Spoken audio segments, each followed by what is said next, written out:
Ahora bien, amados hermanos, ¿creen ustedes que la palabra de Dios pierda poder y que ya no pueda penetrar nuestras conciencias o nuestro corazón? Escuche bien, es una forma de expresarlo, porque así lo dice la Biblia.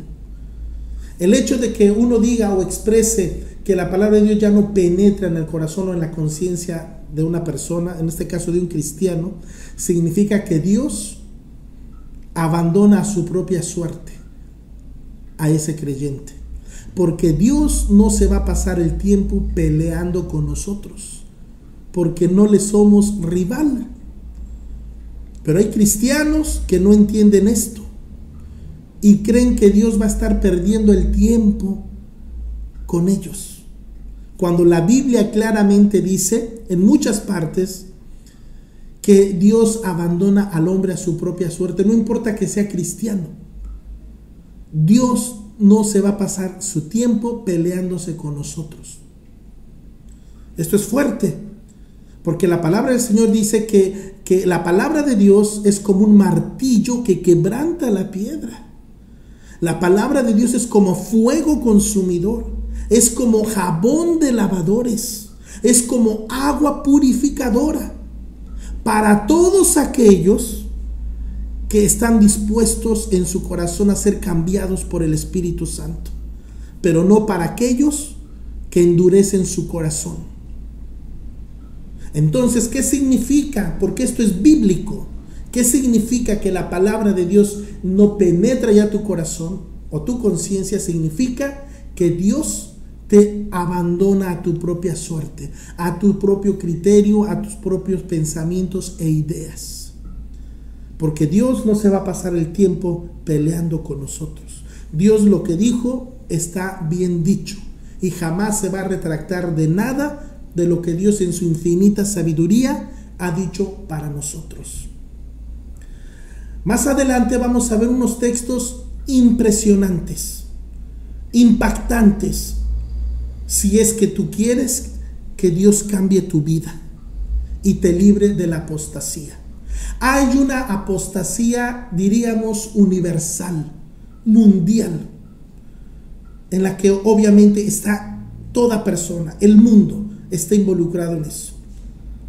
Es decir, se han apartado de la fe en el único Dios vivo y verdadero, una apostasía mundial o general, por expresarlo de algunas maneras. Pero hay una apostasía individual o personal, y esa es cuando tú abandonas la fe bíblica para seguir tus propios caminos e ideas, pensamientos. Y quiero repetirte esto: cuando uno dice que Dios dijo algo que Dios no ha dicho, o cuando uno anda en los caminos que Dios dice que no debemos andar en ellos. De esas maneras así se manifiesta la apostasía. La apostasía significa abandonar la fe bíblica, las prácticas bíblicas, las palabras del Señor Jesucristo, las palabras del Padre Eterno, la enseñanza que el Espíritu Santo nos dio a través de los apóstoles del Cordero. Esa es la apostasía, hacer a un lado eso para creer lo que uno quiere creer, lo que a uno le asienta bien creer o le gusta creer. Estas serias advertencias, como le decía al inicio, están dirigidas tanto a los siervos de Dios como a los que somos también miembros del cuerpo de Cristo, por la responsabilidad moral y espiritual que tenemos delante de Dios.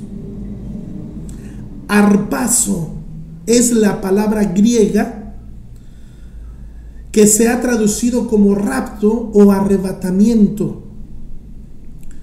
Significa tomar por la fuerza, jalar a alguien hacia sí mismo o atraerlo hacia sí mismo.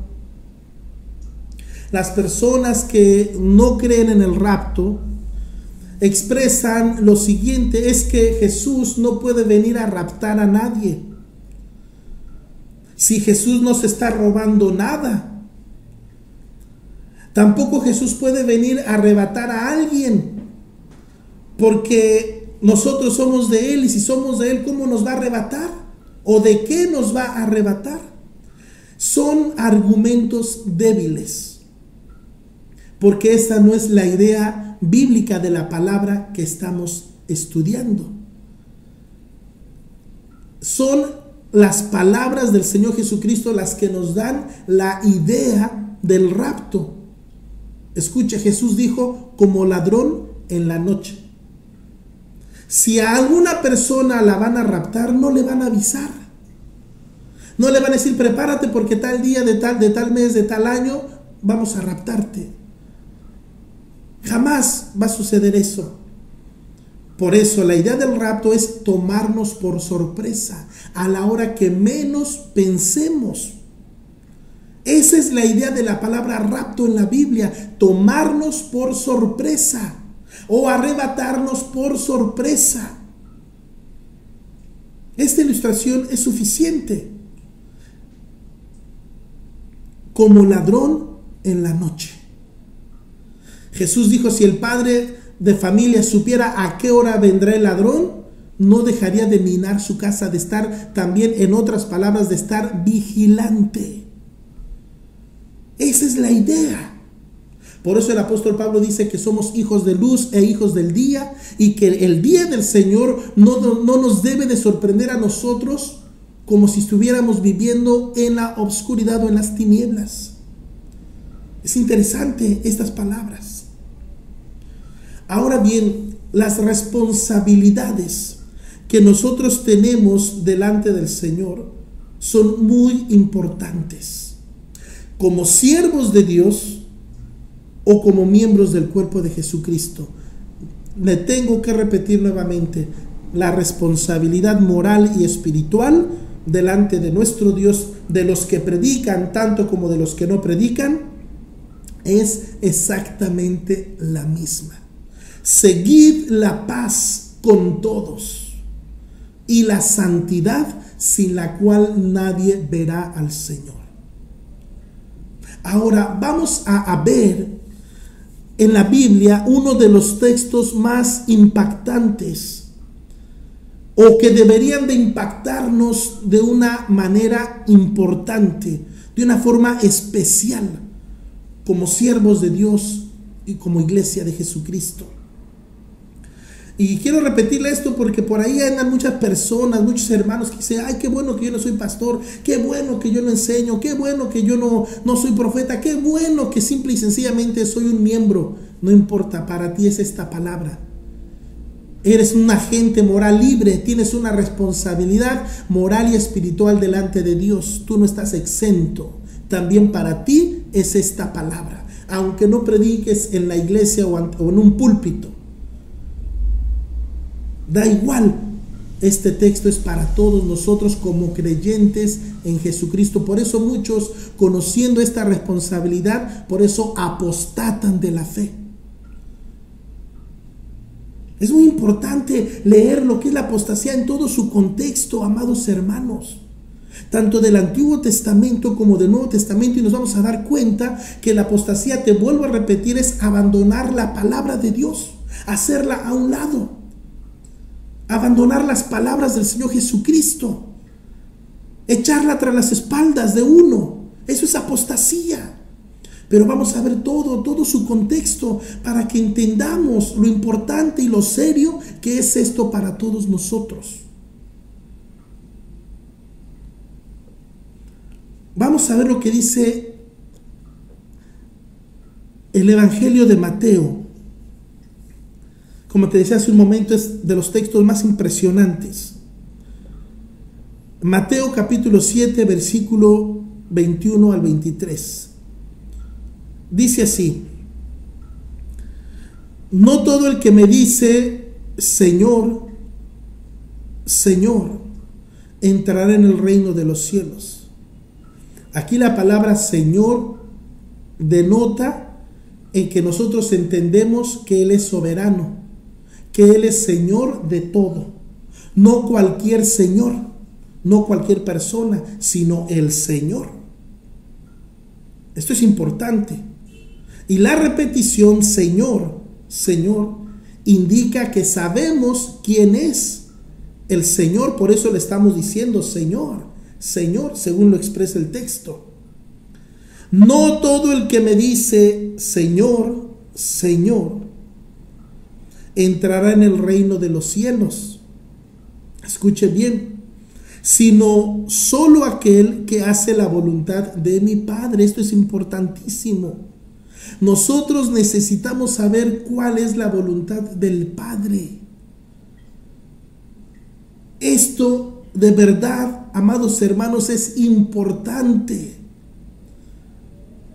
Si nosotros no conocemos la Biblia, la palabra santa de Dios, si no conocemos la sana doctrina de la palabra de Dios, nunca vamos a saber cuál es la voluntad del Padre. El texto es claro, sino solo el que hace la voluntad de mi Padre, que está en el cielo. Muchos me dirán en aquel día, Señor, Señor, ¿no profetizamos en tu nombre? ¿Y en tu nombre expulsamos demonios? ¿E hicimos muchos milagros? Entonces les diré claramente, jamás los conocí. Aléjense de mí, hacedores de maldad. Es impresionante este texto. Debemos de darle el énfasis que merece. Si nosotros nos damos cuenta, nos habla de personas que están ejerciendo algún ministerio.